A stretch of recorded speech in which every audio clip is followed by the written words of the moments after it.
atau Mas Pram dipersilakan untuk ke depan. Tangan yang meriah teman-teman semua. Halo Mas Pram. Langsung. Langsung. Assalamualaikum warahmatullahi wabarakatuh. Salam sejahtera bagi kita semua. Mas Eko, Bung William, Yani, Mas Doni Alfrian, Bro Doni Alfrian, Ramdon, Eskia Saduk, Set Parenta, dan semua yang hadir pada malam hari ini. Saya ketika diundang untuk forum ini, namanya Korea itu saya pikir saya mesti bawa BTS atau Labubu begitu. Karena pakai nama Korea, ternyata Korea itu adalah koordinator area. Saudara-saudara sekalian, ada beberapa hal yang saya ingin sampaikan karena ini di kalangan Gen Z dan Gen Millennial. Saya ingin menekankan satu hal, terutama bahwa semua orang dalam demokrasi kita mendapatkan kesempatan yang cukup luas untuk menjadi apa saja, menjadi siapa saja, dan kalau kemudian dia mau bekerja keras. Secara terbuka, William ini tahu sekali tentang saya ini adalah orang yang dari dulu sebenarnya lebih banyak bekerja keras dibandingkan tampil di ruang publik. Saya 5 tahun menjadi sekretaris Presiden Megawati ketika bapaknya William Yani ini menjadi Menteri Tenaga Kerja. Kemudian 2 periode menjadi Menteri Sekretaris Kabinet, pernah menjadi pimpinan Dewan, menjadi anggota DPR 4 kali. Jadi saya sudah sangat kenyang untuk urusan pemerintahan. Malam ini saya ingin membagi, sharing kepada saudara-saudara sekalian bahwa kalau ingin dihargai, dihormati, diapresiasi, ambillah positioning atau mengambil sesuatu yang tidak biasa untuk dilakukan oleh orang lain. Maka saya mau berbagi cerita. Dulu di tahun 98, ketika saya belum kenal secara pribadi dengan Ibu Megawati Soekarno Putri, ada kongres PDI Perjuangan pada waktu itu. Ini sekedar cerita, bukan mau promosi tentang PDI Perjuangan. Ada kongres PDI Perjuangan pada waktu itu. Yang menjadi steering committee adalah Sabam Sirait, tokoh. Imam Mujia, tokoh. Kartosudiro, Theo Safi'i, ini juga tokoh. Kemudian saya sendiri, hanya berlima inilah membuat. Yang 4 ini karena umurnya pada waktu itu sudah di atas 55-60 tahun, nggak ada yang tahu tentang komputer, tentang laptop, tentang iPad. Saya waktu itu umurnya 32 tahun, satu-satunya. Maka pada waktu itu saya bekerja untuk mempersiapkan anggaran dasar, anggaran rumah tangga PDI Perjuangan yang kemudian dipakai sampai dengan hari ini. Saudara-saudara sekalian, ketika mempersiapkan itu, biasanya para tokoh-tokoh senior itu kan berdebat, mengusulkan, tapi kan tidak ada yang mau menulis.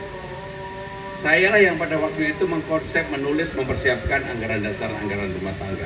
Singkat cerita, anggaran dasar, anggaran rumah tangga selesai, kemudian kita kongres. Di kongres partai,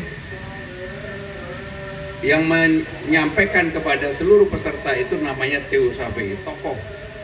Mungkin saudara-saudara sebagian tidak kenal, tapi ini tokoh Letnan Jenderal Theo Safi'i, tokoh partai. Karena beliau tidak menguasai yang namanya laptop, iPad, maka begitu presentasi, zaman itu belum ada yang seperti sekarang, pakai infocus lah begitu. Akhirnya nggak bisa menyampaikan itu kepada publik. Diganti Pak Sabam Sirait, sekjen partai dulu di PDI. Singkat cerita, saudara-saudara, kenapa saya cerita ini? Singkat cerita, akhirnya saya dipanggil oleh Pak Theo Safi'i dan oleh Pak Sabam. Karena saya yang menyiapkan, saya diminta presentasi. Nggak sampai 45 menit, semuanya setuju. Anggaran dasar, anggaran rumah tangganya, yang sekarang menjadi anggaran dasar, anggaran rumah tangga PDI Perjuangan diketok. Apa yang ingin saya ceritakan kepada saudara-saudara anak-anak muda ini? Saya pada umur begitu, saya mengambil kerja keras yang tidak diambil oleh orang lain. Begitu diketok, saya belum kenal secara pribadi dengan Bu Mega. Tapi DPP PDI Perjuangan itu jumlahnya nggak pernah banyak, pada waktu itu hanya 9 orang. Di antara 9 orang itu ketika diumumkan, saya sendiri kaget. saya menjadi wakil sekjen, pada waktu itu sekjennya Pak Sucipto. Sehingga inilah pertama kali saya berkenalan dengan Bu Mega. Jadi saya ingin mengatakan kepada saudara-saudara sekalian bahwa kalau mau mendapatkan hasil sesuatu atau apapun, harus mau bekerja keras. Saya mengambil posisi itu. Sejak saya menjadi wakil sekjen, saya kemudian menjadi sekjen, saya menjadi pimpinan PDI Perjuangan, menjadi pimpinan Dewan, menjadi menteri 2 kali. Termasuk saya tidak pernah meminta jabatan baik itu kepada Bu Mega maupun Pak Jokowi. Tetapi saya mengambil posisi untuk bekerja keras. Maka 2 periode dalam pemerintahan Pak Jokowi, saya ini yang jaga dapurnya. Alhamdulillah relatif tidak ada permasalahan yang berarti di permukaan publik. Nah, saudara-saudara sekalian, saya cerita ini bukan untuk menyombongkan diri, sama sekali tidak. Tetapi begitu saudara-saudara mau bekerja keras dalam bentuk apapun yang saudara bisa dan mampu, sebenarnya itu menjadi kekuatan saudara-saudara sekalian. Termasuk ketika saya dicalonkan sebagai calon gubernur, saya sama sekali nggak pernah melobi, nggak pernah meminta, bahkan saya menolak. Tetapi begitu amanah ini sudah tidak bisa ditolak lagi, saudara-saudara sekalian, apa yang terjadi? Saya bekerja keras untuk bisa mewujudkan apa yang menjadi keinginan kita, termasuk sekarang menjadi keinginan saya, untuk memenangkan pertarungan ini. Sekarang segala sesuatunya itu bisa diukur. Ketika saya maju, orang nggak ada yang kenal saya. Ya kenal kalau dari 10 orang paling yang pakai baju merah-merah, itu pun yang angkatannya William, angkatannya Mas Eko lah. PDI Perjuangan yang generasi muda mungkin sudah, saya dianggap legend aja. Karena saya udah terlalu lama, hampir 8-9 tahun nggak pernah mau muncul di ruang publik. Kenapa? Karena ketika saya menjadi Menteri Sekretaris Kabinet, saya tahu semuanya karena dapurnya saya mempersiapkan. Seluruh kepres, keputusan presiden, peraturan menteri, dan lain-lain saya mempersiapkan. Maka saya sama sekali tidak mau ngomong di ruang publik. Dari 10 orang yang saya mendaftar pada waktu itu, tanggal 28 Agustus, yang kenal paling 1-2 orang, dan itu ya pakai baju-baju merah yang agak-agak tua lah, Aming, yang begitu-begitulah. Yang muda pun bertanya-tanya, ini bener nggak Pak Pram, ini bener nggak Mas Pram gitu. Seminggu kemudian, 2 minggu kemudian, sekarang udah hampir 1 bulan. Ketika saya jalan di Car Free Day hari pertama, hari Minggu pertama, dari 10 yang kenal cuma 2. Saya nggak takut, dan saya juga tidak merasa sebagai sesuatu kekurangan. Semua kenal Bang Dul, saya juga dicurekin juga nggak apa-apa. Tetapi saya berpikir bahwa saya harus masuk ke ruang publik sebanyak-banyaknya. Maka saya tampil di hampir semua live wawancara TV, mulai podcast, mulai apapun. Karena apa? Untuk merimain kembali bahwa saya punya kelebihan yang tidak banyak dimiliki orang lain. Karena selama ini yang menjalin komunikasi menjadi penghubung Bu Mega dengan Pak SBY, Bu Mega dengan Pak Jokowi, Bu Mega dengan Pak Prabowo, saya melakukan itu. Dan biasa bekerja silent. Baru kali ini aja karena untuk kepentingan maju sebagai calon gubernur saya menyampaikan ke publik. Dulu nggak pernah saya sampaikan kepada publik. Sehingga dengan demikian, dari semua itu apa sih yang ingin saya sampaikan? Kalau kita mau bekerja keras, kita punya determinasi, kita punya kesungguhan, kita punya keseriusan, kita punya apa yang menjadi goal kita punya apa yang menjadi tujuan kita, pasti kita tahu jalan mana yang harus ditempuh. Saudara-saudara sekalian pasti nggak yakin dengan saya di awal-awal, dan saya sampaikan secara terbuka. Ketika saya disurvei, banyak orang mengatakan, Mas disurvei nggak ada. Ya memang nggak ada, gimana mau ada, saya untuk disurvei aja nggak mau. Tetapi tanggal 6 kemarin disurvei, yang melakukan lembaga survei yang namanya Lembaga Survei Indonesia GSI yang dikoordinasi oleh Mas Jayadi Hanan. Tiba-tiba saya melejit dapat 28,4%.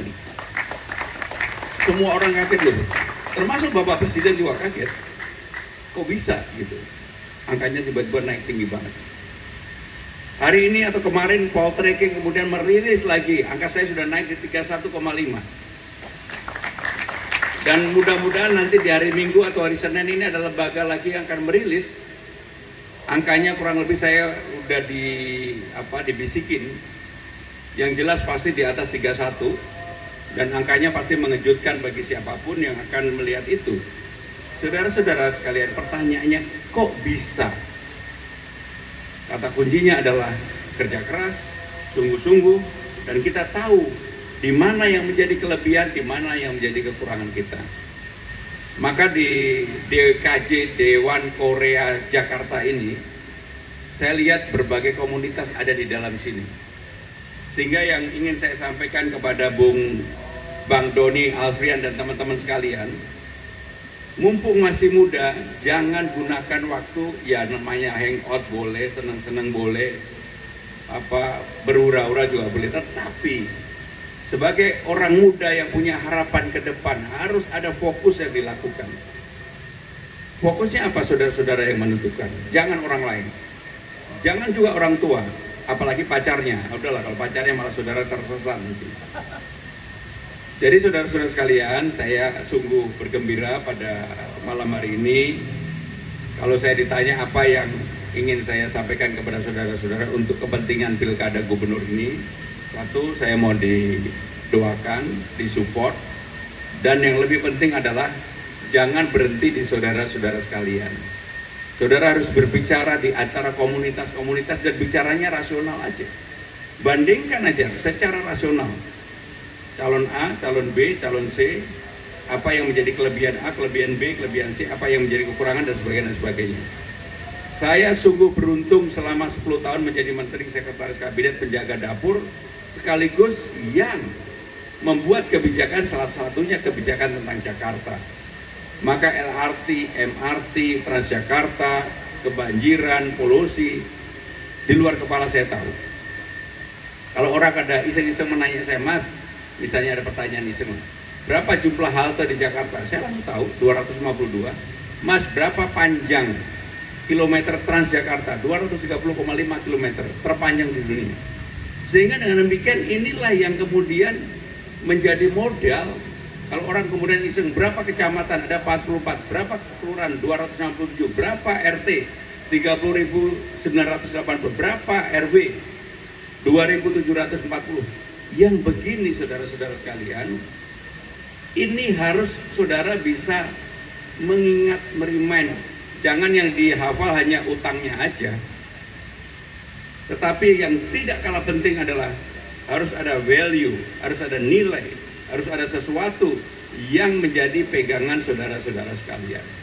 Maka dengan demikian, sekali lagi saya sungguh bersyukur malam ini saya bisa hadir di tempat ini. Ada Bung William Yani, Mas Eko, dan juga saudara-saudara sekalian.